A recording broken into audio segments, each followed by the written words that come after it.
ओम जय जय जय नमः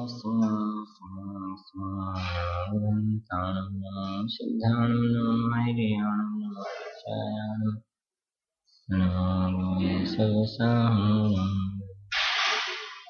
नमः समय साराय स्वानुभूत्या चकाशते चित्स्वभावाय भावाय सर्वभावान्तरच्छिदे हीन भुवने में सार वीतराग विज्ञानता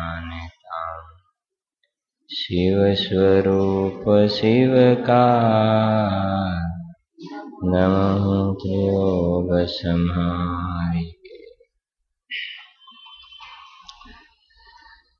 13 નંબરનો છંદ છે, પાનું 78 છે। धर्मी सो गौवच प्रीति सम कर जिन धर्मादि पावे इन गुण ते विपरीत दोष बस तीन को सतत खिपावे।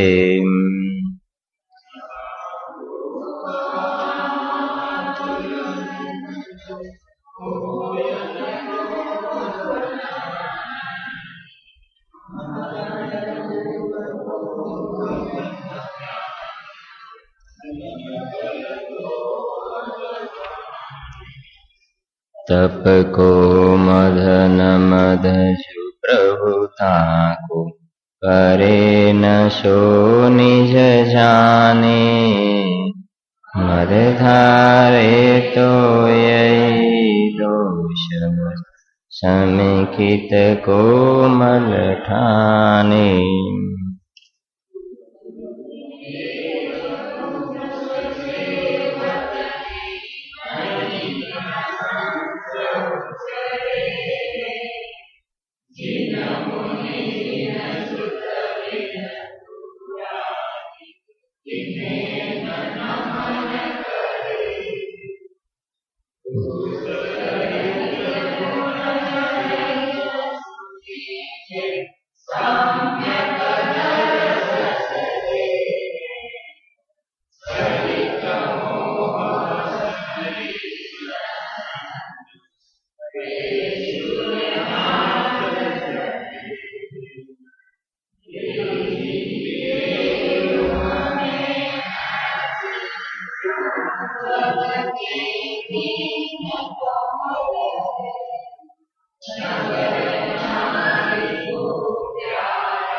प्रथम नर कविन षटभु ज्योति मान भवन षण्ड नारी थावर विकल त्रय पशु में नहीं उपजत सम्यक धारी।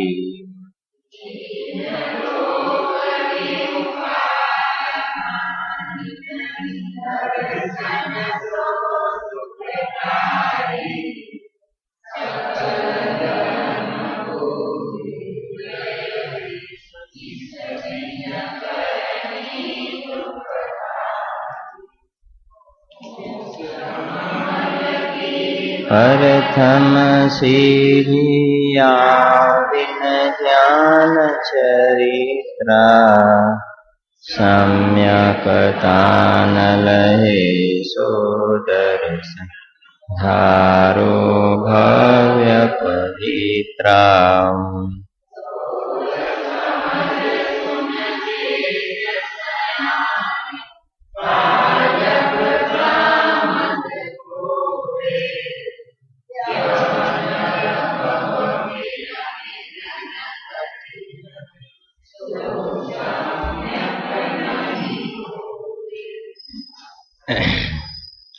अध्यात्म प्रेमी आत्मज्ञानी पंडित श्री दौलतराम जी द्वारा रचित छडाळा ग्रंथ में त्रीजी ढाळ में सम्यक्त्वनो जे व्यवहार है એમાં દેવ શાસ્ત્ર ગુરુમાં એને યથાર્થ શ્રદ્ધા જોવામાં આવે છે. એમાં 10મા નંબરનો છંદ છે, બીજી 2 લાઈન છે નીચેની. દેવ જિનેન્દ્ર ગુરુ પરિગ્રહ બિન ધર્મ દયા જુત સારું, એવું માન સંકિત કો કારણ અષ્ટ અંગ જુત ધારું. તો સવારે એટલે સુધી વાત થઈ હતી, આ છેલ્લું બાકી હતું. અષ્ટ અંગ જુત ધારો માને 7 તત્વની શ્રદ્ધાની વાત થઈ. ત્યારબાદ દેવ ગુરુ ધર્મની શ્રદ્ધાની વાત થઈ. સવારે આપણે રત્નકર્ણ શ્રાવકાચારમાંથી જોયું પણ હતું કે જે વ્યવહારના કથનનો આધાર લઈ અને ભૂલો ક્યાં પડી જાય છે. કેમ કે વ્યવહારના ગ્રંથોમાં દેવ ગુરુ ધર્મની શ્રદ્ધાને જ સમ્યક દર્શનનું લક્ષણ કહ્યું છે. અને ક્યારેક આપણને ટાઈમ હશે ભવિષ્યમાં, મોક્ષ માર્ગ પ્રકાશકના 9મા અધિકારની અંદર બહુ જ સુંદર પ્રકરણ છે, બહુ સુંદર છે પ્રકરણ. સમ્યક દર્શનના જે 4 લક્ષણ કહ્યા છે.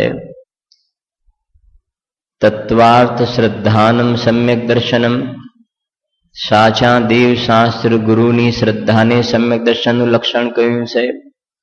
સ્વપરનું શ્રદ્ધાન એને સમ્યક દર્શન કહ્યું, અને આત્મ શ્રદ્ધાન એને સમ્યક દર્શન કહ્યું છે.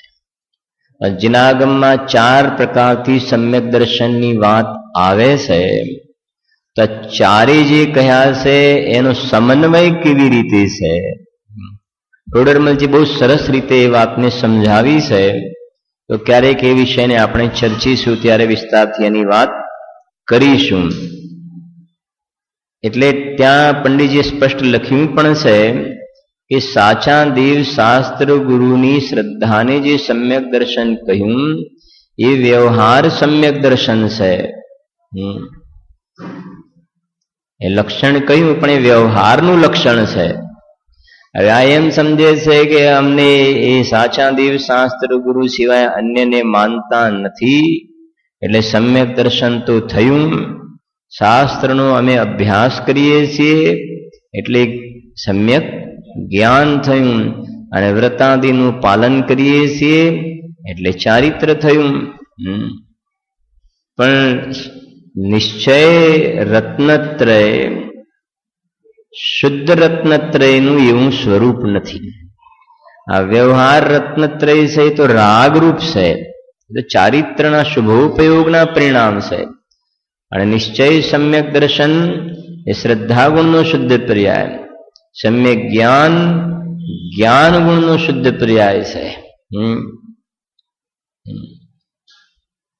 ને સમ્યક ચારિત્ર જે છે એ ચારિત્ર ગુણનું જેટલું શુદ્ધ પરિણમન છે એ છે ત્યાં આગળ. એ જીવને ભૂલ પડે છે, કેમ કે નિશ્ચયની સાથેનો વ્યવહાર,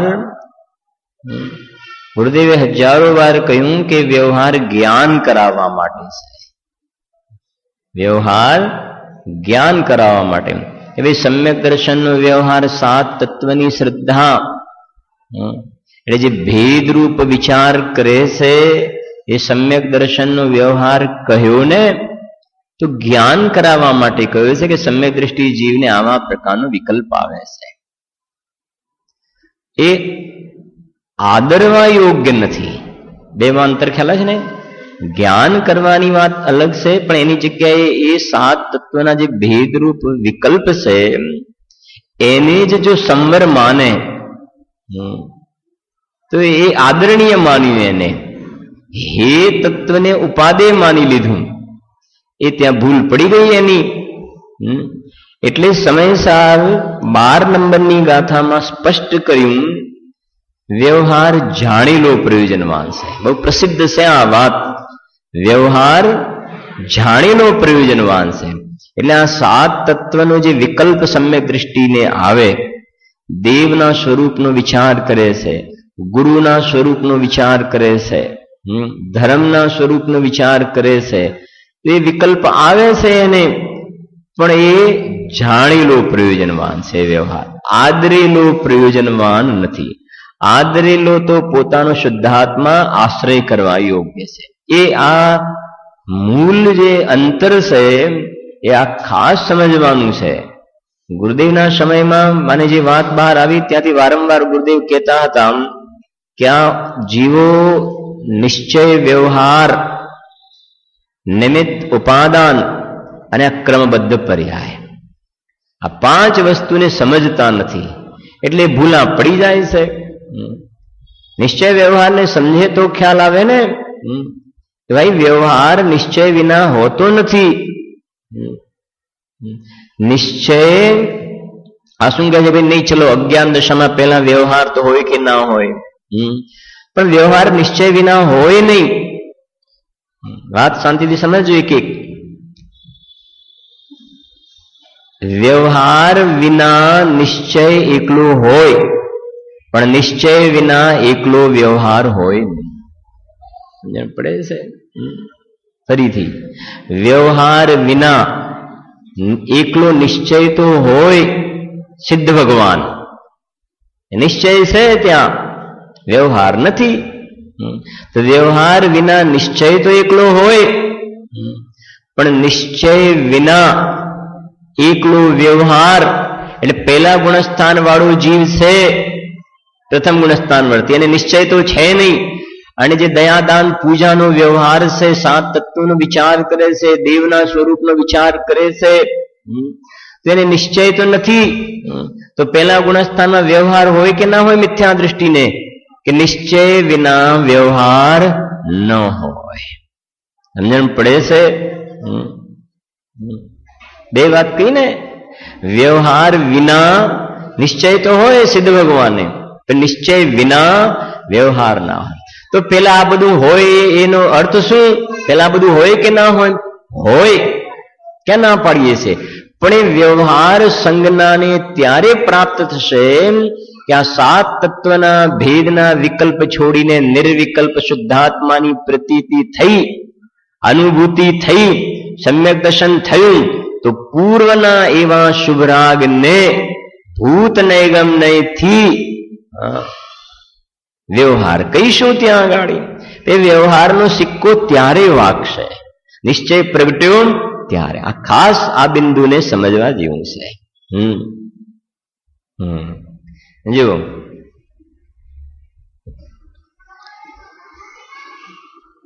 ટોડરમલજીએ મોક્ષમાં પ્રકાશકમાં લખી છે વાત રહસ્યપૂર્ણ ચિઠ્ઠીમાં, વ્યવહાર સમ્યક્ત્વમાં નિશ્ચય સમ્યક્ત્વ ગર્ભિત છે.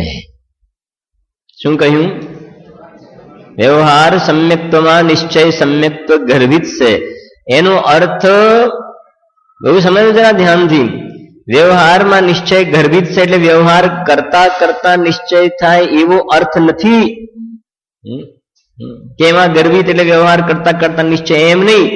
વ્યવહાર સમ્યક્ત્વમાં નિશ્ચય ગર્ભિત છે એનો મતલબ વ્યવહાર ત્યારે કહેવાય કે અંદરમાં નિશ્ચય પ્રગટ્યો હોય તો, એમ છે એનો અર્થ. હવે અહીંયા આગળ બીજી વાત કરે છે. સમ્યક્ત્વના વ્યવહારની 5 વાતો કરી હતી ને આપણે. સાત તત્વની શ્રદ્ધા, હવે દેવ શાસ્ત્ર ગુરુની શ્રદ્ધા, પછી અહીંયા કહે છે હવે જો આપણે અષ્ટ અંગ જુત ધારો. સમ્યક દ્રષ્ટિજી 8 પ્રકારના અંગને પાળે છે, 8 પ્રકારના અંગને પાળે છે. એને અંગ પણ કહે છે અથવા ગુણ પણ કહે છે. સમ્યક દ્રષ્ટિના જે નિશંકિત અંગ, નિકાંક્ષિત અંગ હવે આવશે આગળ, એને અંગ પણ કહે છે અથવા એને ગુણ પણ કહે છે. જો હવે આગળનો છંદ વાંચીએ છીએ એટલે ખ્યાલ આવશે તમને. જુઓ, 11મા નંબરનો છંદ છે. સમ્યક્ત્વના 25 દોષ. મળ્યું ને? સમ્યક્ત્વના 25 દોષ. જુઓ, વસુમદ ટારિની વારી ત્રિષટતામ ષટ અનાયતન ત્યાગો શંકાદિક વસુદોષ વિના સંવેગાદિક ચિત પાગો.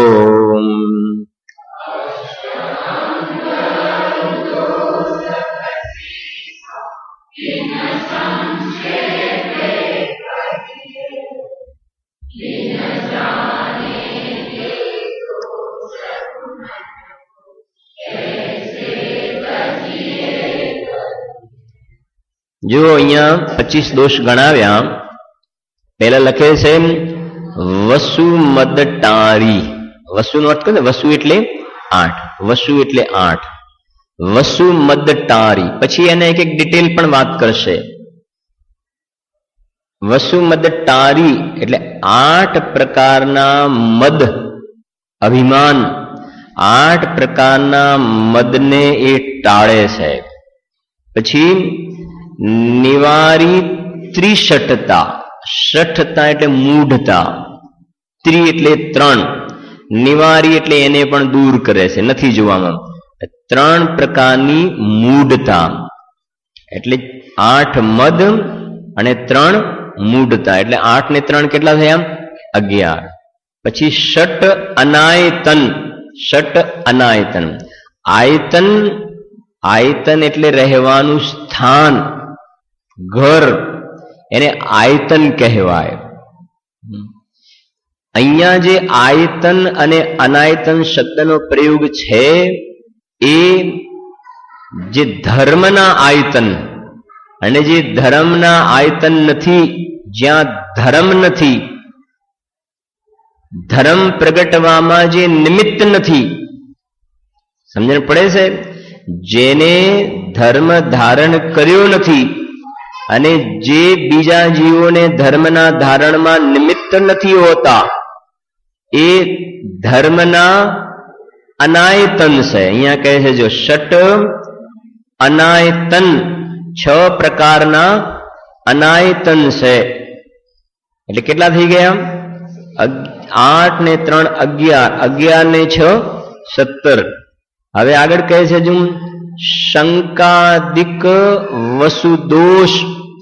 શંકા થોડુંક વિસલિંગ થાય છે. શંકાદિક વસુ, વસુ એટલે 8 અને શંકાદિક એટલે શંકા, કાંક્ષા, વિચિકિત્સા એ આગળ આવશે.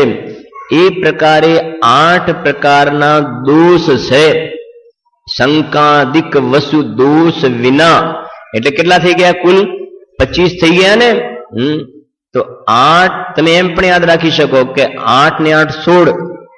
8 મદ, 8 મદ, 8 શંકા આદિક દોષ, 8 ને 8 16, 16 ને 6 6 અનાયતન, 22 અને 3 મૂઢતા. હે ને, મોટા નંબર થી નાના નંબર તરફ જઈએ 8 6 ને 3. તો 8 મદ, 8 શંકાદિક દોષ, 16 6 અનાયતન, 22 અને 3 મૂઢતા એટલે 25 પ્રકાર. પછી વાત આવશે એની શંકાદિક વસુ દોષ વિના. એ 25 પ્રકારના દોષને ટાળે છે, એને જોવામાં આવતા નથી. પછી સંવેગ આદિક ચિત્ત પાગો. માને સંવેગ આદિ એટલે પ્રશમ, સંવેગ, અનુકંપા અને આસ્તિક્ય. આદિ શબ્દ પડ્યો છે ને, આદિ એટલે એની અંદર 4 પ્રકારના જે ગુણ કહ્યા છે સમ્યક દ્રષ્ટિને જોવામાં આવે છે. પ્રશમ એટલે શું કે સમ્યક દ્રષ્ટિના જીવનમાં જ્યાં ક્રોધ, માન, માયા, લોભ વગેરે જે કષાયો છે એ કષાયોની મંદતા છે. મંદતા છે, રાગ મંદ પડ્યો છે ને, એને અહીંયા કહે છે પ્રશમ. પહેલો શબ્દ છે પ્રશમ, કષાયની મંદતાનું હોવું. પછી બીજો શબ્દ છે સંવેગ. સંવેગના 2 અર્થ થાય છે. સંવેગ માને સંસારનો ભય હોય છે, એને પરિભ્રમણનો ભય, અને ધર્મના કાર્યોમાં એને ઉત્સાહ જોવામાં આવે. ખ્યાલ આવે છે? સંવેગના 2 પ્રકારે અર્થ છે, સંસારનો ભય અને ધર્મના કાર્યોમાં ઉત્સાહ, પ્રમોદ ભાવ. એ સંવેગ. તો પ્રશમ, સંવેગ. પછી અનુકંપા. તો પોતાના ઉપર પણ અનુકંપાનો ભાવ છે, આગળ વધવાની ભાવના છે, અને પરજીવો ઉપર પણ ભૂમિકા અનુસાર એને અનુકંપાના, દયાના પરિણામ જોવામાં આવે છે. પ્રશમ, સંવેગ, અનુકંપા. એવું ના હોય કે ભાઈ એ તો અભક્ષ ખાય, કંદમૂળ વગેરેનું સેવન કરે અને પછી એ કહે એવા એ તો આપણે ખાઈએ કે ન ખાઈએ એ તો એક શ્વાસમાં 18 વાર જન્મ મરણ કરે છે તો મરી જ જવાના છે ને. એવા પ્રકારના સ્વચ્છંદતાના પરિણામ ન હોય. અંદરમાં અનુકંપાનો ભાવ એને જોવામાં આવે છે. અને બીજું એવું છે કે એને કોઈ શાસ્ત્રમાં જોઈને શીખવું નથી પડતું. એ અંદર પોતે શુદ્ધાત્માનો સ્વીકાર થાય છે તો એની કશાય એવી પાતળી પડી જાય છે કે સહેજમાં એને એવા પ્રકારના પરિણામ બને છે. પ્રસન્ન, સંવેગ, અનુકંપા અને આસ્તિક્યપણું. આસ્તિક્યપણું એટલે જે આ દેવ શાસ્ત્ર ગુરુનું જે સ્વરૂપ છે, મોક્ષ માર્ગનું સ્વરૂપ છે, બંધ માર્ગ કોને કહેવાય, જે 7 તત્વ કહ્યા, 6 દ્રવ્ય કહ્યા, એ બધાનું હોવાપણું છે એમાં એને દ્રઢતા છે એને કે આ પ્રમાણે છે એનું નામ આસ્તિક્યપણું. આ બધાનું અસ્તિત્વ છે તો એવા પ્રકારનું એને જે પરિણામ છે એને આસ્તિક્ય કહે છે. એ 4 પ્રકારના ગુણ એના જીવનમાં જોવામાં આવે છે. હવે આગળ કહે છે 25 દોષ થયા ને. હવે 8 અંગ, 5 માંથી 4 થયા. આપણે 7 તત્વની શ્રદ્ધા, સમ્યક્ત્વના વ્યવહારમાંથી 5 માંથી 4 થયા. 7 તત્વની શ્રદ્ધા પછી બીજું શું થયું? દેવ શાસ્ત્ર ગુરુની શ્રદ્ધા. પછી હમણાં ચાલ્યું એમ 25 પ્રકારના દોષને ટાળે છે 3. પછી ચોથું શું થયું? સંવેગ. આવી ને સંવેગાદિક ગુણોનું પાલન એના જીવનમાં જોવામાં 4 થયા. 8 અંગ બાકી રહ્યા. અને એ પણ આમ તો આગળ આવી ગયું અષ્ટ અંગ જુત ધારો. બરાબર છે. તો હવે કહે છે અષ્ટ અંગ વાળી વાત આગળની ગાથામાં છેલ્લે લખી હતી ને, આપણે જે હમણાં પહેલા જોયું એમાં અષ્ટ અંગ જુત ધારો અને આ 25 દોષની વાત કરી. જુઓ તમે ફરી જરા નજર નાખી લો. 10મા નંબરનો છંદ છે ને, એમાં છેલ્લે લાઈનમાં છેલ્લે લખ્યું છે ને અષ્ટ અંગ જુત ધારો. 8 અંગની વાત ત્યાં મૂકી દીધી અને અહીંયા 25 પ્રકારના દોષની વાત મૂકી દીધી અને સંવેગાદી એટલે બધું આવી ગયું ને. 8 અંગ પણ આવી ગયા અને 25 પ્રકારના દોષ પણ આવી ગયા. હવે અહીંયા એનો સમરી બતાવે છે.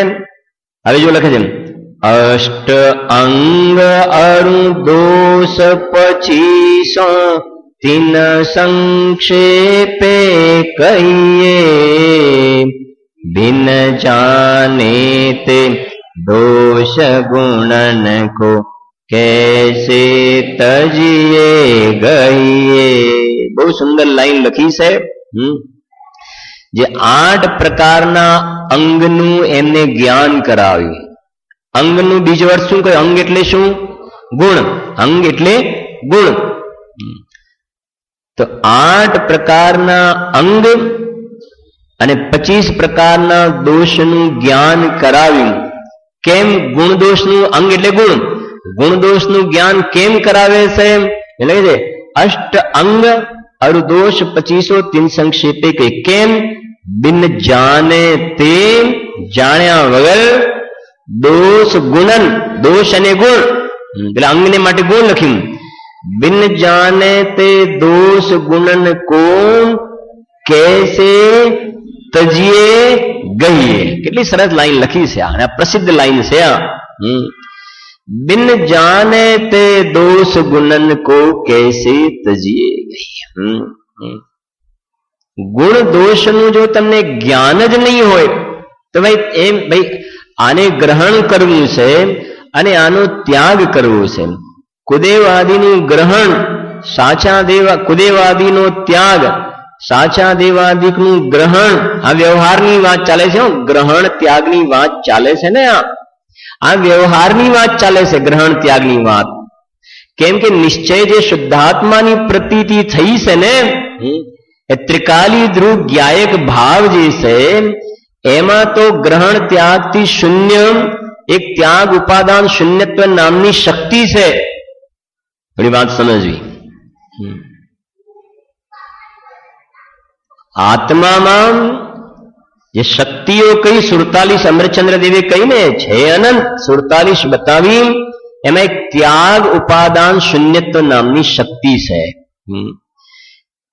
એ જે શક્તિ છે એમાં તો કઈ ત્યાગવાનું પણ નથી અને કઈ ગ્રહણ, ઉપાદાન એટલે ગ્રહણ, ત્યાગ ઉપાદાન, કઈ ગ્રહણ પણ નથી કરવાનું. કેમ કે જે દ્રષ્ટિનો વિષય જે જ્ઞાયક ભાવ છે એમાં રાગ દ્વેષ છે નહીં, મલિનતા છે નહીં, માટે એનો ત્યાગ નથી કરવાનો. અને પૂરેપૂરો ભરેલો છે માટે એમાં કઈ ગ્રહણ નથી કરવાનું. એટલે એ તો ગ્રહણ ત્યાગથી શૂન્ય છે. ભરેલો ભરેલો પેલા ભજનમાં બોલો છો ને તમે, અનંત ગુણથી ભરેલો, એટલે કઈ હવે ગ્રહણ નથી કરવાનું, એટલે ગ્રહણ ત્યાગથી શૂન્ય. એ પારિણામિક ભાવની વાત છે. હવે પર્યાયની વાત કરીએ જરા. પર્યાયમાં તો દ્રવ્યનો આશ્રય થયો તો સમ્યક દર્શનનું ગ્રહણ થયું, સમ્યક દર્શનનું ગ્રહણ, અને મિથ્યા દર્શનનો શું થયો? ત્યાગ. આ પર્યાયમાં ગ્રહણ ત્યાગ, પર્યાયમાં ગ્રહણ ત્યાગ. તો સમ્યક દર્શનનું ગ્રહણ અને મિથ્યા દર્શનનો ત્યાગ. એક એક સ્ટેપ બરાબર સમજો. આ સ્ટેપ હજુ પછી આવે છે જે છે પર્યાયમાં સમ્યક દર્શનનું ગ્રહણ અને મિથ્યા દર્શનનો ત્યાગ. તો એના માટે એમ કહેવાશે કે ગ્રહણ પૂર્વક ત્યાગ હોય. આ ગુરુદેવના પ્રવચનમાં બધી વાતો ઘણી આવે છે. આમ ગ્રહણ પૂર્વક ત્યાગ હોય. જેને સમજો એ ભાઈ મારે આ રૂમાલનો ત્યાગ છે, મારે માથામાં તેલ નાખવાનો ત્યાગ છે, મારે પગમાં પગરખા પહેરવાનો ત્યાગ છે, મારે રાત્રિ ભોજનનો ત્યાગ છે, મારે હોટલના ખાણા પીણાનો ત્યાગ છે.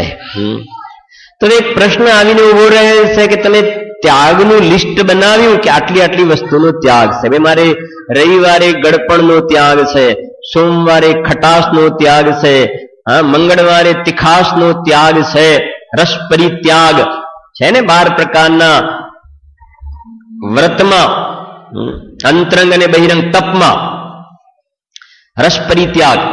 તો એ ત્યાગનું લિસ્ટ બનાવ્યું કે આનો આનો ત્યાગ છે. હવે પ્રશ્ન એ છે કે ગ્રહણ શેનું કર્યું તમે? ગ્રહણ કે સમ્યક દર્શનના ગ્રહણ વગર ત્યાગ સંભવતો નથી. મોક્ષ માર્ગ નિશ્ચય ગ્રહણ થાય તો પછી રાગાદીનો ત્યાગ વગેરે આવે છે. એનું નામ છે ગ્રહણ પૂર્વક ત્યાગ હોય. એટલે ગુરુદેવ શ્રી બહુ કડક શબ્દોમાં કહેતા હતા કે અમારે દુકાનનો ત્યાગ છે, મકાનનો ત્યાગ છે, લીલોતરીનો ત્યાગ છે, રાત્રિ ભોજનનો ત્યાગ છે, અભક્ષનો ત્યાગ છે. પણ જો સમ્યક દર્શનનું ગ્રહણ નથી કર્યું તો ગુરુદેવ શ્રી કહેતા કે હા એને ત્યાગ તો છે પણ સમ્યક દર્શનનો ત્યાગ છે. સમજણ પડે છે હું જે કહેવા માંગુ છું? એને ત્યાગ તો છે પણ ધર્મનો ત્યાગ છે.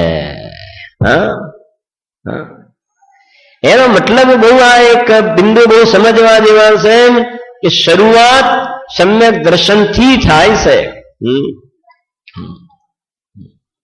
સમ્યક દર્શનનું ગ્રહણ થયું, મિથ્યા દર્શનનો ત્યાગ થયો.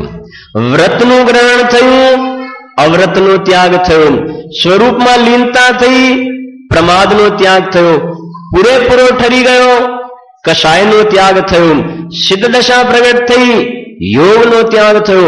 તો આ બધાનો ત્યાગ ત્યાગ ત્યાગ કહ્યો તો અંદરમાં ગ્રહણ થતું ગયું ને, તો ગ્રહણ પૂર્વકનો ત્યાગ હોય છે. તો બંધના જે 5 કારણ કાલે જે જોયા હતા એ બધાનો ત્યાગ થાય છે. એ તો નાસ્તિથી વાત છે. અસ્થિથી અંદરમાં જીવ પોતાને સ્વરૂપને વિશેષ વિશેષ ગ્રહણ કરતો જાય છે. આ પ્રમાણે બહારમાં ત્યાગ થતો જાય છે. જેને સમયસાની 72મી ગાથામાં કહ્યું કે જેમ જેમ સ્વરૂપમાં વિજ્ઞાન ઘન થતો જાય છે, વિજ્ઞાન ઘન, જેમ તમે ઘરે આઈસ્ક્રીમ બનાવો તો જેમ જેમ વધારે ટાઈમ રહે એમ શું થતું જાય? ઠરે ઠરે ઠરતું જાય ને, ઠરતું જાય ઠરતું જાય ઠરતું જાય ઠરતું જાય, ઠરી જાય એકદમ. એમ અંદરમાં સ્વરૂપમાં ધીરે ધીરે આ શું થાય છે? ઠરતો જાય છે, ઠરતો જાય છે, ઠરતો જાય છે. આ તમે મોહનથાળ વગેરે બનાવો ને તો પછી એને બનાવ્યા પછી શું કરવા દો છો? શું કરવા દો છો? ઠરવા દેવું પડે એમ ને, ઠરવા દો. પછી એને આમ પીસ વગેરે જે કરે ને થોડું તો ઠરવા દે. એમ અહીંયા પણ કહે છે કે જીવ સ્વરૂપમાં ઠરતો જાય છે. આઈસ્ક્રીમ બનાવીને તરત જ અંદર અડધો કલાક માટે મૂક્યો ને કે લો કે નહીં તો ઠરે પછી મજા આવે. એમ અહીંયા પણ સ્વરૂપમાં બરાબર ઠરે તો અનંત આનંદનો ભોગવટો થાય છે ભાઈ. એ કહ્યું છે અહીંયા ગાડી.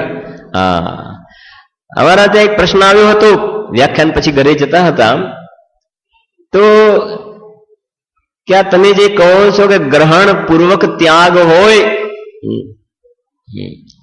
તો અમારે બટાટાનો ત્યાગ કરવો હોય તો પેલા ગ્રહણ કરવા પડે. અમે ખાતા તો નથી, હજુ સુધી ખાધા નથી. હવે તમે કહો છો ગ્રહણ પૂર્વક ત્યાગ હોય એટલે પેલા શું કરવા પડે? એને ખાવા ગ્રહણ, અને પછી એનો શું કરવાનો? ત્યાગ. એવો અર્થ થોડો છે? એવો અર્થ થોડો છે? આજે થોડી વાત આવી એટલે કે રસની ને બટાટાની વાત આવી એટલે જીવોના પરિણામ કેવા હોય છે. એક ભાઈ કહેતા હતા કે હું આમ તો બટાટા વડા નથી ખાતો પણ તલોદમાં આવું ત્યારે છૂટ રાખી છે. ગજબ થઈ ગયો. મેં કહ્યું તલોદના વખણાય છે એવું કહેવાય છે ને જગતમાં બહારમાં. કે તલોદમાં આવું ત્યારે મારે છૂટ છે, બાકી આમ નથી ખાતો. એનો વિચાર કરો કે જયારે તલોદ આવવાનું થાય ક્યારેક તો સવારે પેલું ટ્રેન આવે, મેલ આવે ને, અહીંથી ઉપડે ને જ્યાં રેલવે સ્ટેશન નજીક આવે તો એને શું સ્થિતિ થતી હશે?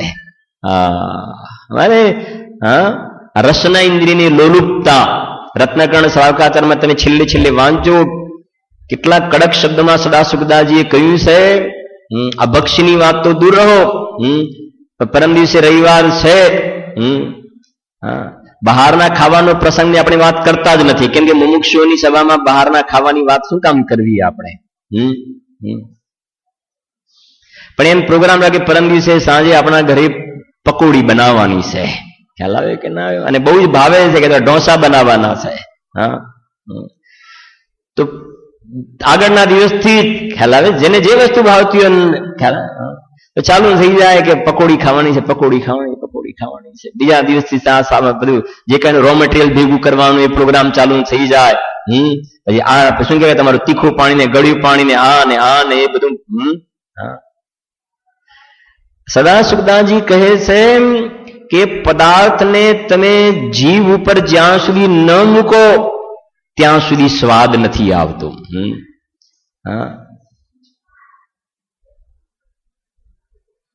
જીભનો માત્ર અગ્રભાગ જ સ્વાદ ચાખે છે. થોડોક અંદર મૂકો તો એ સ્વાદ નહીં ચાખે, આગળનો ભાગ જ સ્વાદ ચાખે છે. અને આમ મૂક્યા પછી અંદર ગયો પછી ખેલ ખતમ થઈ ગયો. બસ એ એક થોડાક સમયના સ્વાદની લોલુપતામાં એ જે વિકલ્પો કરીને જે કર્મ આવીને કર્મ આવે આપણે ભણ્યા ને આશ્રવ એ આત્મ કો દુઃખ કારણ બોલ્યા ને એ જે વિકલ્પો કર્યા તો કર્મ ને પકોડી તો જયારે મોઢામાં આવવાની હશે તો આવશે, નહીં આવવાની હોય તો નહીં આવે. પણ કર્મ તો આવીને રોકાઈ ગયા, તારી સાથે બંધાઈ ગયા. એ તો કામ થઈ ગયું, એનું કામ તો કરી દીધું. અને તારો અંતરાય કર્મનો ઉદય એવો હોય કે ભાણા પર બેસવાનો અડધો કલાકની વાર એટલામાં ફોન આવે કે ભાઈ પડી ગયા છે ને તાત્કાલિક આવી જાવ, હોસ્પિટલાઇઝ કરવે પડે એવા છે. અથવા તો કુટુંબનું કોઈ નજીકનું એકદમના મરણના સમાચાર આવે તો બોલો હવે એના જે પરિણામ કદાચ આપણે કહેતા નથી. જીવનના પરિણામ બહુ વિચિત્ર હોય છે.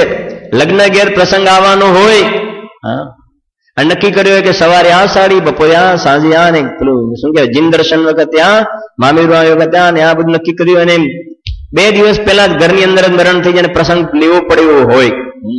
અને વૃદ્ધ વ્યક્તિનું મરણ થાય તો બોલે તો નહીં સજ્જનતા ખાતર, પણ એમ કહે કે મરે એનો વાંધો નહીં, 4 દિવસ પછી મર્યા હોત તો.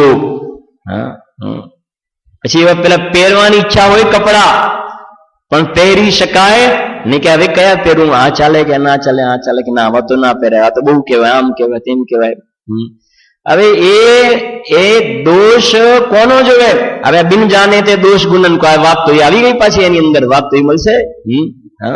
એ દોષ પેલી વ્યક્તિ મરી ગઈ એનો જોવે, પણ તે પૂર્વે લાભાંતરાય ભોગાંતરાય ઉપભોગાંતરાય કર્મ છે ને, એ અંતરાય કર્મ તે બાંધ્યા હતા અને અંતરાય કર્મ ઉદયમાં આવ્યું છે. અંતરંગ નિમિત્ત એ છે, અંતરંગ નિમિત્ત. અને બહિરંગ નિમિત્તમાં એ વ્યક્તિનું મરવું એમ પણ હોય. અવસ્ત્રાપુરના પંચકલ્યાણકની જ વાત કરું છું. એવા પ્રકારે પંચકલ્યાણકમાં નક્કી કર્યું કે આવા વસ્ત્રો પહેરીશું, આવા વસ્ત્ર પહેરીશું. તો એમના જે પતિ હતા એમને મારી મુલાકાત થઈ, તો એમને એમ કહ્યું કે નક્કી કર્યું હતું કે આ દિવસે આવી સાડી, આ દિવસે આવી સાડી, પણ એ બધા દિવસ હોસ્પિટલમાં એપ્રોન, હોસ્પિટલના જે કહેવાય ને પેલા પહેરાવે જે કપડા, એ પહેરીને પંચકલ્યાણકના દિવસોમાં રહેવું પડ્યું. એવો ઉદય આવ્યો. બોલો. તો શા માટે એવો ઉદય આવ્યો? બેન ને બંધ સમય જીવ ચેતીએ ઉદય સા સંતાપ. બાંધ્યા હતા એ ટાઈમે કર્મ શું થાય? ઉદયમાં આવ્યા. તો દોષ તો પોતાના કર્મની તરફથી વાત કરીએ તો બહિરંગ ને તો શું કામ દોષ છે? અંતરંગ. ટોડરમલજીમાં મોક્ષ માર્ગમાં લખ્યું છે કે કૂતરાને લાકડી મારવામાં આવે ને, કૂતરાને લાકડી મારવામાં આવે તો કૂતરો છે લાકડીને બચકા ભરે છે. તો ખરેખર જોવામાં આવે તો ઓર અંદરમાં આવો તો એ પેલી વ્યક્તિનું મરણ થયું એ દુઃખનું કારણ નથી. અંતરાય કર્મનો ઉદય એ પણ રિયલમાં દુઃખનું કારણ નથી. કર્મને શું કામ બચકા ભરે છે તું? બાંધ્યા કોને? કર્મ કેમ ઉદયમાં આવ્યા છે? કેમ ઉદયમાં?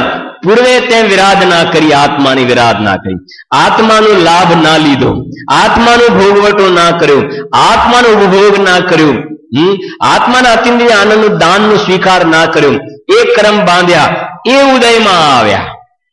ખ્યાલ આવે છે? તો દોષ તો પોતાનો છે. એ કહે છે અહીંયા જો તો આ એક એક વાત સમજ. અંદરમાં ત્રિકાલી જે દ્રવ્ય છે એમાં તો ગ્રહણ ત્યાગનો પ્રશ્ન છે નહીં. પર્યાયની અંદર સમ્યક દર્શનનું ગ્રહણ, મિથ્યા દર્શનનો ત્યાગ. હવે અહીંયા એનાથી એક આગળ વધીને વાત એ છે, સમજ જરા ધ્યાનથી, કે જે વ્યવહાર છે, દીપકભાઈ સમજજો, જે નિશ્ચય પૂર્વકનો સમ્યક દ્રષ્ટિનો વ્યવહાર છે એ વ્યવહારની અંદર પણ દોષ ન લાગવો જોઈએ. શું કહ્યું સુરેશભાઈ? સમજણ પડે છે? ફરીથી વ્યવહાર સમજ ધ્યાનથી. નિશ્ચય ને વ્યવહાર, તો એ બેમાંથી ગુણ કયો છે ને દોષ કયો છે? નિશ્ચય વ્યવહાર.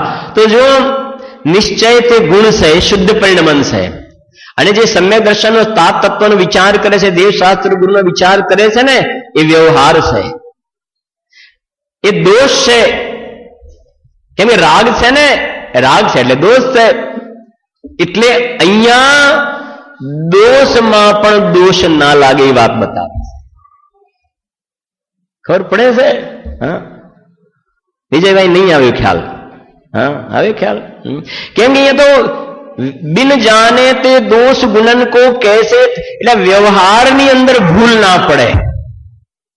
સાચા દેવ શાસ્ત્ર ગુરુનો શ્રદ્ધાનો વિકલ્પ છે ને, એ તો ગુણ છે, એ ગુણ છે. અને એમાં કુલેવાદીને માનવા લાગે તો શું થઈ ગયું? દોષ. હવે સાચા દેવ શાસ્ત્ર ગુરુનો વિકલ્પ તો રાગ છે, એટલે આમ તો ખરેખર એ પણ શું છે? દોષ છે. કેમ કે વિકલ્પ છે, એનાથી બંધ થાય છે, દોષ છે.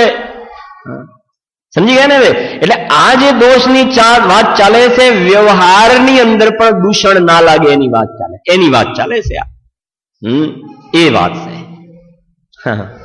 હજુ એટલે લખી ગઈ ત્રણ વાત કહી ને તમને ખ્યાલ. ત્રિકાલી ધ્રુવમાં તો ગ્રહણ ત્યાગનો પ્રશ્ન નથી. પર્યાયમાં ધર્મનું ગ્રહણ, સંવાદ નિદ્રા મોક્ષનું ગ્રહણ અને આશ્રવ બંધનો ત્યાગ. અને આશ્રમની અંદર પણ મલિનતા જે છે, એમાં વ્યવહારમાં જે વ્યવહારને ચૂકી જાય, એનાથી પણ નીચે પડી જાય, વ્યવહારનો દોષ થયો.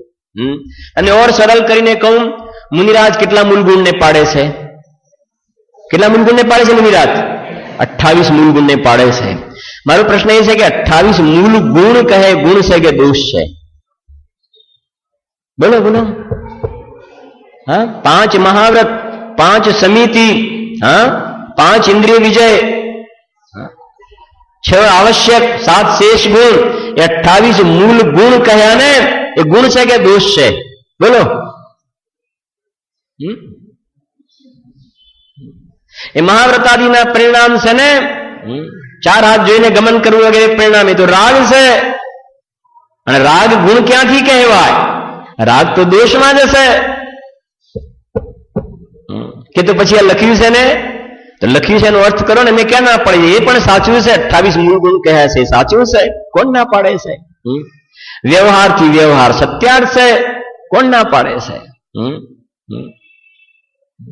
એ 28 મૂળ ગુણ જે કહ્યા ને, શ્રાવકના કેટલા મૂળ ગુણ કહ્યા? શ્રાવકના 8 કહ્યા. 5 ઉદુંબર ફળ અને 3 મકાર, એનો ત્યાગ કર્યો તો શ્રાવકના 8 મૂળ ગુણ કહ્યા. એ ગુણ કહ્યા, પણ ગુણ છે કે દોષ છે? દોષ છે. પણ એ અપેક્ષા સમજવી જોઈએ ત્યાં આગળ, કે આ મોક્ષમાં, પ્રકાશકમાં વાંચો, સમયસારમાં બધી જગ્યાએ લખેલી છે વાત, કે એ 28 મૂળ ગુણના પરિણામ એ ચારિત્રનો દોષ છે. ચારિત્રનો શું છે? 28 મૂળ ગુણના પરિણામે પરમાર્થી ચારિત્ર નથી. એ તો સંજ્વલનના પરિણામ આવે, એમાં ગ્રંથ લખવાનો ભાવ આવ્યો, ધર્મોપદેશનો, આહાર વિહારના પરિણામ આવ્યા ને, એ તો શુદ્ધોપયોગમાંથી શુભોપયોગમાં આવ્યા. એ તો દોષ છે. પણ એ અંદરમાં 3 કષાયના ભાવની વીત રાખતા પરમાર્થ ચારિત્ર હોય નિશ્ચય, એને બહારમાં આવી પ્રકારનો જ 28 મૂળ ગુણનો જ વ્યવહાર હોય. એના કરતા 27 કે 26 એક પણ ઓછો હોય એવા પ્રકારનો વ્યવહાર ન હોય.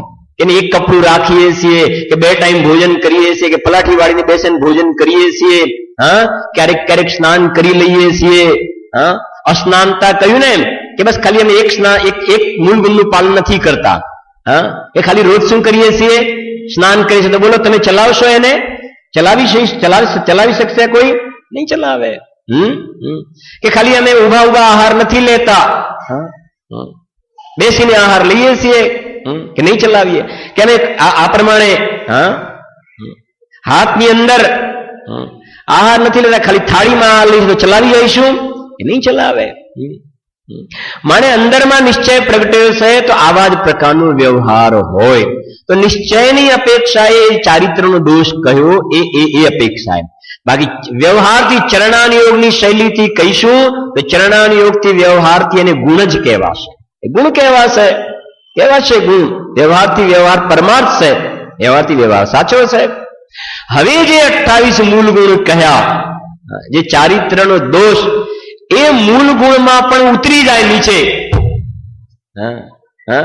એમાં પણ એનું ઉલ્લંઘન કરીને નીચે પડી જાય, તો દોષમાં પણ શું લાગ્યો? દોષ લાગ્યો. તો વ્યવહારથી જેને ગુણ કહ્યા હતા એમાં શું લાગ્યો? એમાં દોષ લાગ્યો. એમ છે. એટલે આ અહીંયા જે દોષ ગુણનની વાત છે એ વાત ચાલે છે. આ જો बिन जाने ते दोष गुणन को कैसे तजिए गहिए, કેવી રીતે ગ્રહણ ત્યાગ કરીશું? નથી હોતું ભાઈ તમે અમારા ઘરે આવો, તમે અમારા ઘરે આવશો તો અમે બટાટાનો ત્યાગ કરી દઈશું. તો એવું ના હોય. તમે ગુણ દોષ ને સમજો કે તમે કંદમૂળ નહીં ખાઈએ, તમે અમારા ઘરે આવો તો બસ, એમ ના હોય. એ તો એક ભાવુકતામાં નિર્ણય લઈ લો. પછી કહે છે કે કાં તો 4 મહિના માટે નક્કી કર્યું હોય તો છેલ્લા 2 દિવસ બાકી રહે એટલા બધા કાઉન્ટડાઉન ચાલુ થઈ જાય, અને આગળના દિવસે ઘરે કંદમૂળ આવી પણ જાય, અને કાલથી તો આપણે છૂટા. કેમ એવા ભાવ બને છે? નિરાદર ભાવ કેમ થાય છે? ચડતા ભાવ કેમ નથી રહેતા? કેમ કે ગુણદોષનું જ્ઞાન નથી આપણને. જો ગુણદોષનું જ્ઞાન હોય કે કંદમૂળ વગેરેના સેવનમાં અનંત કાયની હિંસાનો દોષ લાગે છે, તો ભાઈ કે આટલે એક, હવે એનું લાંબો વિસ્તાર તો નથી કરતા, પણ એક નાનો રાઈ જેટલા ટુકડામાં એના સેવનમાં અનંતાનંદ જીવોનો જે આ ઘાત થતો હોય, તો મારાથી એનું સેવન કઈ રીતે થઈ શકે?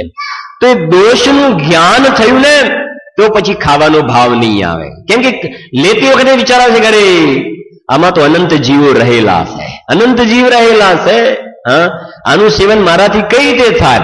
તો એ જ્ઞાન થયું, તો સેવન. જ્ઞાન વગર તો પછી વિવેક નથી. કેમ કે એવું પણ સાંભળ્યું છે કે ભાઈ અમે રાત્રિ ભોજન નથી કરતા, મોડું થયું એટલે હોટલમાં ખાઈ લીધું. ચોવિયાર ક્યાં કર્યા? હોટલમાં ચોવિયાર કરી લીધા. કેમ કે રાત્રિ ભોજન નથી કરતા. તો મતલબ શું રહ્યો? ત્યાં તો માંસાહારનો દોષ લાગે છે. કેમ કે ત્યાં તો ત્રસ જીવ મરે છે. ત્રસ, અને ત્રસમાં તો બે ઇન્દ્રિયથી માંસની શરૂઆત થઈ જાય છે. ત્રસમાં તો માંસાહારનો દોષ લાગે છે. શું કરે? જે રાત્રિ ભોજનમાં દોષ કયો છે ત્યાં કયો છે? એટલે અહીંયા એ કહે છે બરાબર વાતને સમજીને એનું ગ્રહણ ત્યાગ કરવું જોઈએ. એટલે લખે છે ગળજો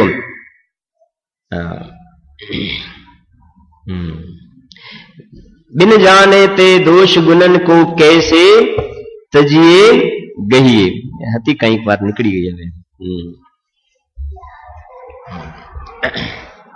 એ ટોડરમાં જેટલા માટે લખ્યું છે કે પ્રતિજ્ઞા લીધી હોય એના પ્રત્યે નિરાદર ભાવ ન હોય, પણ દિન પ્રતિદિન એમાં ચડતા ભાવ જોવામાં આવે. હા, અને શું કે વિવેક નહીં હોય ને તો પછી નથી હોતું ટિંડોરાની અંદર બટાટા મિક્સ કરેલા હોય. ટિંડોરા બટાટા કે હું બટાટા નથી ખાતો, બટાટા નથી ખાતો, તો પછી અંદરથી બટાટા શું કરી લેવાના? અલગ. અને ટિંડોરા એવું થશે નહીં, થાય ને નહીં કરે એ પ્રમાણે. કે હું નથી ખાતો, કે તું ખાય છે ને કે લે, એવો ભાવ પણ નહીં આવે. કેમ? કેમ કે અંદરમાં શું થયું છે? જ્ઞાન કે આની અંદર આ છે, તો હું પણ ના ખાઉં, કરું પણ નહીં, કરાવું પણ નહીં. અનુમોદના, કૃતકારી તને અનુમોદના નહીં આવે એવો ભાવ. ઝવેરી બજારની વાત છે મુંબઈમાં, ત્યાં ગયો તો 10 લક્ષણનો સમય છે લગભગ. તો પછી પ્રવચનની અંદર વાત આવી હતી, આપણી પંક્તિ છે ને, जिसके श्रृंगारों में मेरा यह मेगा जीवन धुल जाता, अत्यंत सुचि जड़ काया से इस चेतन का कैसा नाता. તો શૃંગાર સંબંધમાં વાત આવી. અને પછી એક કે બે દિવસ પછી એમના ઘરે ભોજન હતું. એ ભાઈના ત્યાં રાયદેશના છે ભાઈ, એમના ત્યાં ભોજન હતું. તો મારાથી લગભગ 10-12 વર્ષ નાના હશે એ ભાઈ મારા ખ્યાલથી. જમ્યા પછી એમને કહ્યું કે મને પરફ્યુમનો ખૂબ શોખ છે શૈલેષભાઈ, બહુ મોંઘા પરફ્યુમ વાપરે છે ભાઈ, વાપરતા હતા. પછી કે આ વાત સાંભળી કે આ શૃંગારની અંદર આ મોંઘો મનુષ્ય ભાવ, તો મારી પાસે જે 2-3 જે કંઈ હશે ખૂબ કોસ્ટલી કે વાપરું છું ને, બધા દેશ પરદેશમાં ફરવા વાળા કહેવાય બધા. તો મેં ઘરે આવીને પેક બંધ જે બોટલ જે કંઈ હતું એ બધી ફોડી નાખી, ફેંકી દીધી. પડોશી સાથે બધા સારા સંબંધો પણ છે, મિત્ર વગેરે. કોઈને એને એના જ વર્ડ છે ભાઈના, કોઈને આપવાનો ભાવ પણ ન આવ્યો. કેમ? કેમ કે સરવાળે આમાં તો દોષ છે ને, એટલે એમાં પરિણામ ન આવ્યા. લગાવવાના ભાવ પણ ગયા ને કોઈને આપ. કેમ? એનું શું થયું? જ્ઞાન. કેમ કે બીજો લગાવે છે તો બીજાને પણ અંદરમાં દેહ પ્રત્યેના, વસ્ત્ર પ્રત્યેના, શરીર પ્રત્યેના મમત્વના ભાવ વધશે ને, એને આપીને પણ શું ફાયદો છે? એ છે. એટલે કહે છે અહીંયા ગાડી. અને તો મને પેલી વાત એટલા માટે યાદ આવી કે એવો ટાઈમ હતો ને બોરીવલીમાંથી એક ભાઈનો ફોન આવ્યો હતો કે તમે મારા ઘરે આવો તો હું બટાટાનો ત્યાગ કરું. તો મેં કહ્યું હતું કે આવીશ ખરો, ટાઈમ મળશે તો, પણ હું આવું માટે બટાટાનો ત્યાગ કરવાનો એ નિયમ એવું નથી શીખવાડ્યું ગુરુદેવશ્રી. કેમ એવું આવને તું ત્યાગ કરીશ કદાચ, તો પાછું અંદરમાં લોલુપતા તારી વધી જશે તો કોણ જોવે છે પછી. પછી ઘરે ગયા હતા, ચર્ચા, તમે હતા પ્રતિકભાઈ મારે હતા તમે? હા, તો એ ચર્ચા વાર્તા વગેરે થઈ. હવે સમજો, પછી એમને વાત કરી કે ચલો બધા કંદમૂળનો તો હું ત્યાગ કરું, પણ એવું આવે છે કે હાર્ટની તકલીફ થાય તો લસણ બહુ કામમાં આવે. આ એના વર્ડ છે, મને ખબર નથી. એમને કહ્યું લસણ સારું ફાયદાકારક થાય. મેં કહ્યું હાલ તમારી તકલીફ નથી ને? હા, તો હાલ તકલીફ નથી કે લસણની શું કામ છૂટ રાખવી છે? ખ્યાલ આવે છે કે નહીં? હા, અને તમને હાર્ટની તકલીફ નહીં થાય, મૂકો ને સાર એક બાજુ. હા, સમજો કે એની અંદર દોષ આ પ્રકારનો છે. એવી રીતે છે ભાઈ. બાકી એમને એમ દેખા દેખીથી બધું નક્કી કરી દેવું કે આને 4 ઉપવાસ કર્યા તો આપણે બીજા, તું કરતો હોય તો હું કરું, તું કરતો તો પછી 2 ખેંચી કાઢે, તું ખેંચતો હોય તો હું પણ ઉપવાસ કોઈ ખેંચી કાઢવાની વાત થોડી છે. હા, સમજી વિચારીને કરવાની વાત છે. નિષેધ નથી, પણ જે હોય એ સમજી વિચારીને હોવું જોઈએ બધું. જો હા, હવે આગળ કહે છે, હવે સમ્યક્ત્વના 8 અંગ એટલે ગુણ એની વાત કરે છે. 12મા નંબરનો છંદ છે. जिन वच में शंका न धार वृषभव सुख वांछा भाने मुनि तन मलिन न देख गिनावे तत्व कुतत्व पिछाने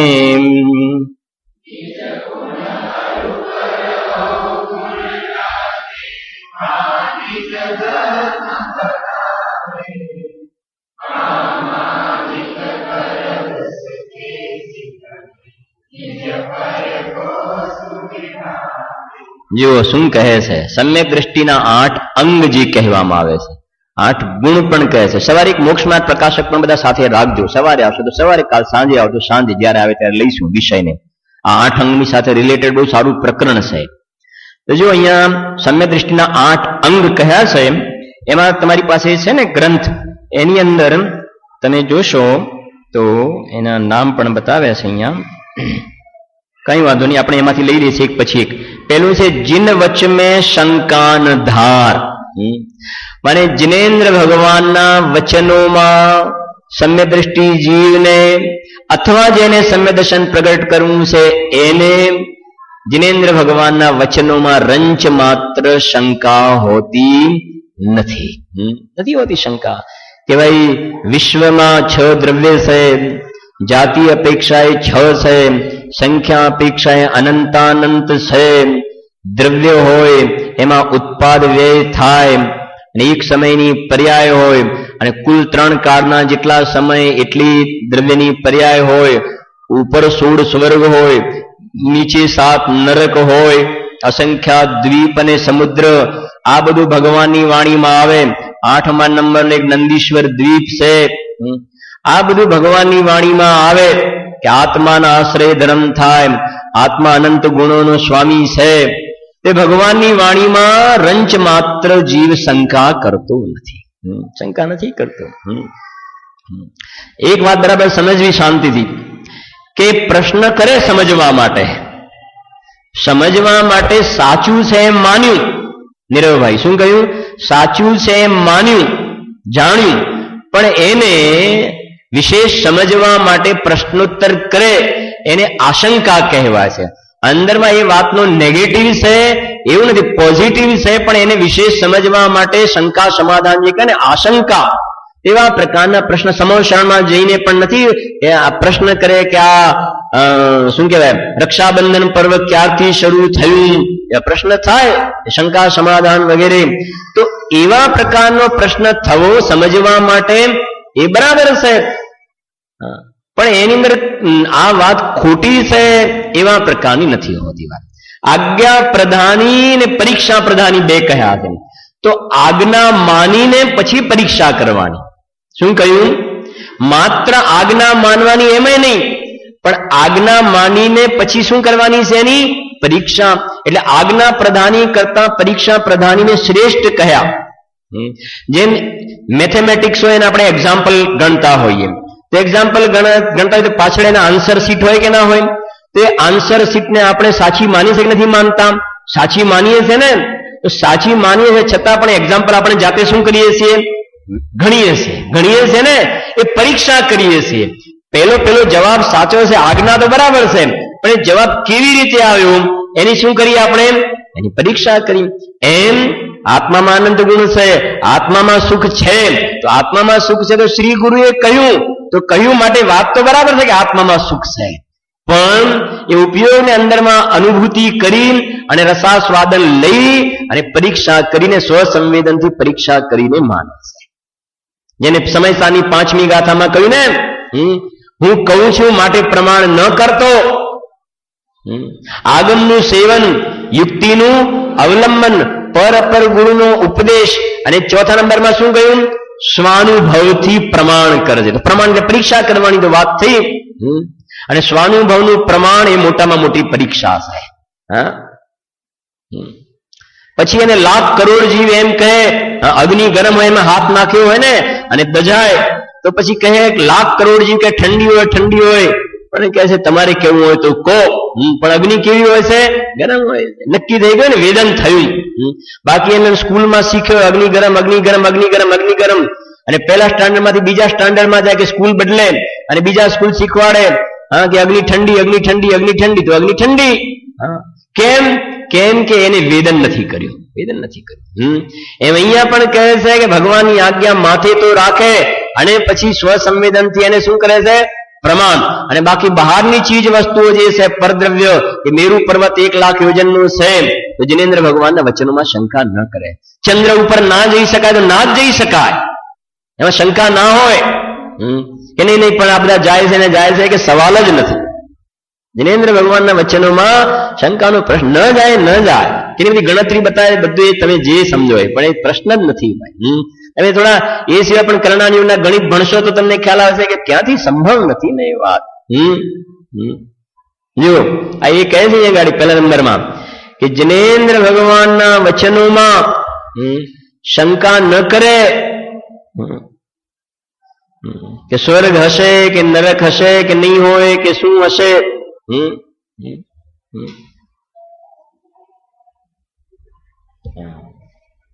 બધું છે. આપણે કહેતા હતા ને રામજી દાદા કે કોઈ વ્યક્તિ એક ખૂન કરે તો એને ફાંસીની સજા, અને 1000 ખૂન કરે તો ફાંસીની સજા. તો એ તો ન્યાય નહીં કહેવાય, અન્યાય કહેવાશે. 1000 ખૂન કર્યા હોય એની જગતમાં વ્યવસ્થા હોવી જોઈએ ને.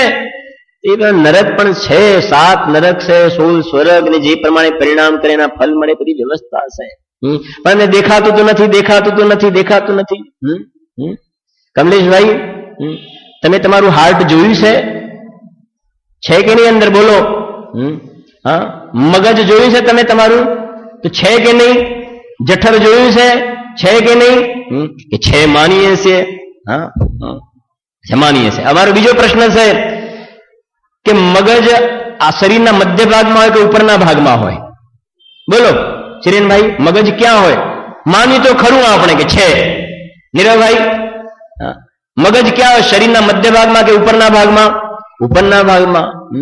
અને જઠર ક્યાં હોય? કે ઉપરના ભાગમાં કે મધ્યના ભાગમાં? તો જોયું નથી તો તમે માનો છો, અને ક્યાં છે એ પણ માનો છો. તો માનીએ છીએ આપણે. માનીએ કે પાછળ લોકેશન સાથે કે અહીંયા જ હોય ને અહીંયા જ હોય. કેમ માનો છો? કે ડોક્ટરો બધા કહે છે, એમને જોયું છે, બધા ડોક્ટરો કહે છે આ પ્રમાણે હોય એટલે માનીએ છીએ. તો આ સર્વજ્ઞ ભગવાન તો મોટા છે ને, એટલે તો ડોક્ટર છે, અજ્ઞાની મિથ્યા દ્રષ્ટિ છે. અને આ તો 3 લોકના ના ત્રિલોકીના ડોક્ટરોના પણ ડોક્ટર ગુંટણીએ પડતા હોય એવા છે મોટા. એ ત્રિલોકીના જિનેન્દ્ર ભગવાન કહે છે, જેમ પેલા ડોક્ટર કહે કે મગજ પણ હોય ને જઠર પણ હોય, એમ ભગવાન કહે છે સ્વર્ગ પણ છે, નરક પણ છે. અને લોકેશન સાથે કહે છે કે સ્વર્ગ ઉપર હોય, નરક નીચે હોય. અને આ પરિણામના ફલમાં જીવ આવી જગ્યાએ જાય છે એ અહીંયા કહે છે. માટે જિનેન્દ્ર ભગવાનના વચનોમાં સમ્યક દ્રષ્ટિજી રંચ માત્ર શંકા કરતો આત્માનો અનુભવ થયો છે, એમાં તો એને શંકા છે જ નહીં, કેમ કે એનો સ્વાદ આવ્યો છે. પણ બહારની જે વિશ્વની વ્યવસ્થા છે એમાં પણ એને રંચ માત્ર શંકા હોતી નથી. આગળ जिन वच में शंकान धार, પછી વૃષ માને ધર્મ, વૃષ ભવ સુખ વાંછા ભાને, નિશંકિત અંગ. પછી બીજા અંગનું નામ છે નિકાંક્ષિત. કાંક્ષા એટલે ઈચ્છા. કાંક્ષા એટલે શું? ઈચ્છા.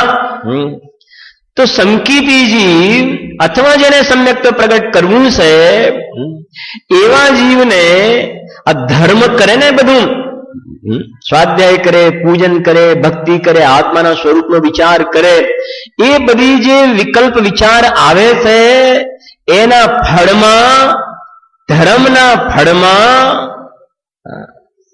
મને સ્વર્ગનું પદ મળે, સારા સંયોગો મળે, લાડી વાળી ગાડી મળે, શરીરમાં રોગ ન આવે, શરીર આવું ને આવું રહે, બધી પ્રકારની અનુકૂળતા રહે, નરકમાં ના જવું પડે, વાહ વાહ થાય, બધી પ્રશંસા મળે. તો ધર્મ કરવાના ફળમાં આવા પ્રકારની કાંક્ષા એટલે વાંછા નથી રાખતો. કે આ બધું કરીએ એના બદલામાં અમને આ મળે, કે જો આ શેર બજારના ભાવ ઘટી ગયા છે અથવા તો ધંધો વ્યાપાર જે કાંઈ હોય એ જો મને એની અંદર આટલો ફાયદો થાય તો હું એક છત્ર ચડાવી દઈશ. આ પેલા વાંચ્યું હતું પુસ્તકોની અંદર ને સાંભળતા હતા, પછી જયારે બધી જગ્યાએ યાત્રા જવાના પ્રસંગ બને, યાત્રામાં જઈએ, આ મહાવીરજી છે પદમપુરા, જેટલા જ્યાં જ્યાં અતિક્ષય ક્ષેત્ર નામ લાગ્યું હોય ને ત્યાં તમે જઈને જોજો. દર્શન કરતા કરતા એકદમ પછી ખ્યાલ આવે કે એક માણસ આવે અને એક તાર લગાવ્યો હોય આગળ, તમને ખબર હશે તાર લગાવ્યો હોય અને બધા છત્ર 8-10 ભેગા થાય અને પાછા છત્ર લઈ જાય અને પાછા થોડી વાર પછી બીજા છત્ર લાગે. પછી ખ્યાલ આવે કે આ બધી જેમને માન્યતાઓ રાખી હોય ને કે મારે દીકરાની પ્રાપ્તિ થાય કે દીકરીની પ્રાપ્તિ થાય કે ધંધો સારો ચાલે કે પડોશીની સાથે સારો સાસુ બહુનો મેળ આવી જાય, કાંઈ ને કાંઈ બધી અંદરમાં બાધાઓ રાખી હોય અને નક્કી કર્યું કે મારું એ કામ થઈ જાય તો હું ભગવાન એક છત્ર ચડાવીશ અથવા તો બધાને શિખરજીની યાત્રા કરાવીશ અથવા તો એક વિધાન ભણાવી દઈશ. મને ધર્મ કરવાના ફલમાં સંસારના સુખોની વાંછા સમ્યક દ્રષ્ટિ જીવ કરતો નથી, અને એવા પ્રકારની વાંછાથી જીવ કરે છે તો કહે છે કે પુણ્ય બંધની વાત તો દૂર રહો, એનાથી ગ્રહિત મિથ્યાત્વના મહાપાપનો બંધ થાય છે. ભાઈ સમજાય છે? એવું સ્વરૂપ નથી ભાઈયા. એ જિનેન્દ્ર ભગવાન મહાવીર ભગવાનની પૂજામાં આવે છે. એક મિનિટ ઉપર બોલે કે જિनको ત્યાગે તુમ તુચ્છ જાન, જે એ તુચ્છ જાણીને છોડીને ચાલ્યા ગયા છે અને ભગવાનની પાસે જઈને 5 વિષયોની ભીખ માગે છે. હવે કોની પાસે તું શું માગે છે? તારે માગવું હોય તો માગ, પણ એ માગ કે જિનેન્દ્ર ભગવાન આપે આપની પર્યાયમાં વિતરાગતા સર્વજ્ઞતા પ્રગટ કરી છે. વંદે, હું તમને વંદના એટલા માટે કરું છું, તદગુણ લબ્ધે, તમારા જેવા ગુણો મારી પર્યાયમાં પ્રગટ થાય એટલા માટે હું આવ્યો છું. બાકી આ બધા 5 વિષય ભોગની વાંછા માટે નથી આવ્યો. એક આવે છે ને, નાથ તુમ્હારી પૂજા મેં સબ સ્વાહા કરને, એટલા માટે આવ્યો છે.